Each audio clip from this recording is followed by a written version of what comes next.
मानो या ना मानो, लेकिन आरसीबी के मैच में स्टेडियम पूरा खचाखच भरा रहता है। ये पहले ही मैच में नहीं, आज दूसरे मैच में भी स्टेडियम पूरा खचाखच भरा था। और विराट कोहली का तो चिन्नास्वामी मैदान गढ़ बन चुका है। लेकिन ये सवाल उठता था कि विराट कोहली के बाद कौन। तो वुमेंस क्रिकेट में स्मृति मंदाना का भी गढ़ अब लगने लगा है कि चिन्नास्वामी का मैदान। जब मैदान खचाखच भरा रहे तो ब्रॉडकास्टर को भी मज़ा आता है और दर्शकों को भी। और जब तुम्हारी टीम जीत रही हो तो और क्या ही बात है। और जब टॉस हुआ तो स्मृति मंदाना ने जैसे ही टॉस जीता तो उन्होंने बॉलिंग मांगी, लेकिन वो उन्होंने बॉलिंग मांगी ये सुनाई ही नहीं दे रहा था क्योंकि स्टेडियम इतना शोर था। ने टॉस जीता, ऑब्वियसली बॉलिंग मांगी। लेकिन जब गुजरात भी सेटल इस समय लग नहीं रही है, पिछले सीज़न भी इन्होंने अच्छा नहीं किया था, बहुत गंदा ख़राब किया था, और इस सीज़न भी वो कंटिन्यू कर रहे हैं।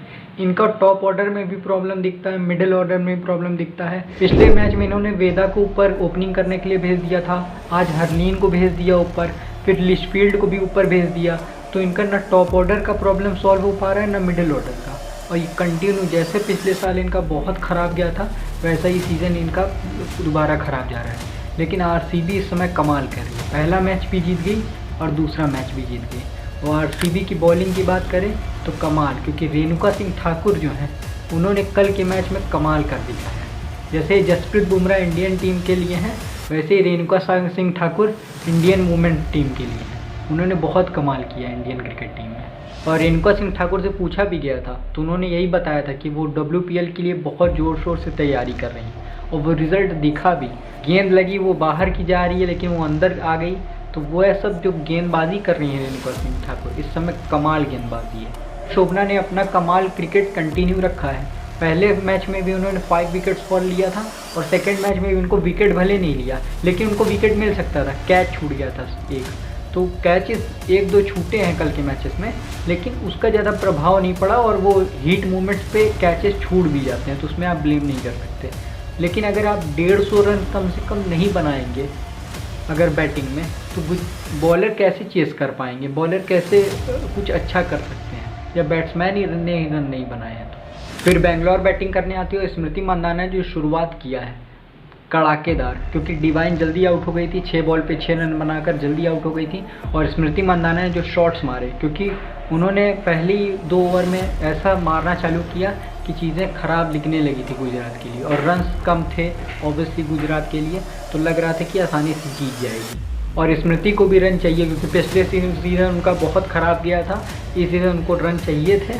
और उन्होंने पहली 2 पारियों में, पहली पारी में तो हालांकि वो डिसमिसल, वो एक अनफॉर्चुनेटली डिसमिसल था तो उसमें वो ज़्यादा माइंड नहीं करेंगी, लेकिन इस मैच में एक अच्छे रन आ गए तो उनको भी कॉन्फिडेंस मिलेगा। और ये ज़रूरी है कि कॉन्फिडेंस में जब बॉलर्स भी अच्छा कर रहे हो, बैट्समैन भी टीम के अच्छा कर रहे हो, तभी कोई टीम ट्रॉफी उठाती है।